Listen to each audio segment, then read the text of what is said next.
নমস্কাৰ স্বাগতম জনাইছো আসামিজ খেল কুইজলৈ পুনৰবাৰ আপোনালোকৰ আগত আহি উপস্থিত হৈছো এটা নতুন ভিডিঅ'লৈ পলক তেনেহলে আৰম্ভ কৰো আজিৰ ভিডিঅ' ফুটবল ভাগ 2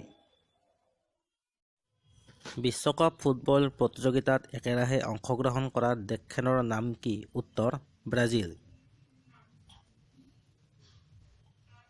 বিশ্বকাপ ফুটবল প্ৰতিযোগিতাৰ স্বৰ্ণকাপৰ দাতা জুলেৰিমে নামৰ ব্যক্তিজন কোন দেশৰ নাগৰিক উত্তৰ ফ্ৰান্সৰ বিশ্বকাপ ফুটবল প্ৰতিযোগিতাত তিনিবাৰ চেম্পিয়ন হৈ কোন দেশে চিৰকালৰ বাবে জুলেৰিমে স্বৰ্ণকাপ লাভ কৰে উত্তৰ ব্ৰাজিল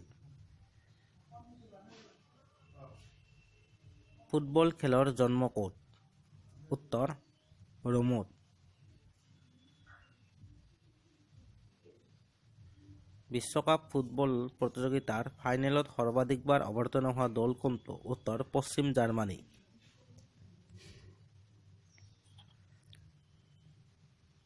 ফুটবল খেলত 11 জন খেলুৱৈয়ে এটা দলত অংশগ্ৰহণ কৰাৰ নিয়ম কেতিয়াৰ পৰা প্ৰচলিত হয় উত্তৰ 1870 চনৰ পৰা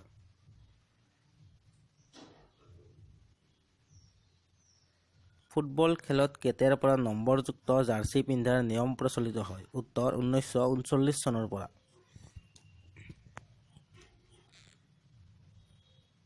ফুটবলৰ মহিলা পেলে বুলি কাক কোৱা হয় উত্তৰ ইংলেণ্ডৰ বিভাৰিল ৰেঞ্জাৰক ফুটবল খেলৰ দুটা গলপোষ্টৰ মাজৰ দূৰত্ব কিমান উত্তৰ 8 গজ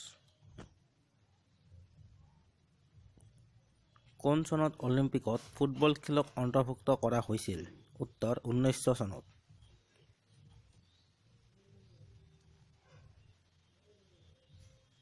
ফুটবল খেলত হেডৰ প্ৰচলন প্ৰথমে কোনে কৰে উত্তৰ 1855 চনত লণ্ডনৰ Sheffield United cricket and football ক্লাবে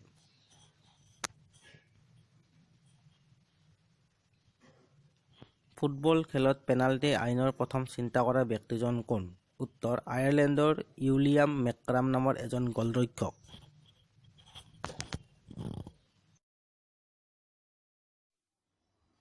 ভিডিঅ'টো যদি চাই আপোনাৰ ভাল লাগিছে লাইক কৰিব শ্বেয়াৰ কৰিব আৰু সাবস্ক্ৰাইব কৰিব যদি কিবা ভুল হৈছে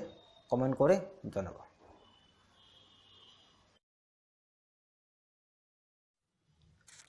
ধন্যবাদ